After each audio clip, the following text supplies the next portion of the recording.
In this video I'm going to show you how to cut, copy and paste in Word. Cut, copy and paste are command functions that are used to move text or images from one location to another. What is cut, copy and paste?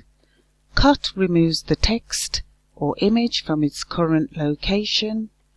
Copy is duplicating the text or image before inserting into its new location. Paste inserts the text or image into its new location. I'm now going to show you how to cut, copy and paste.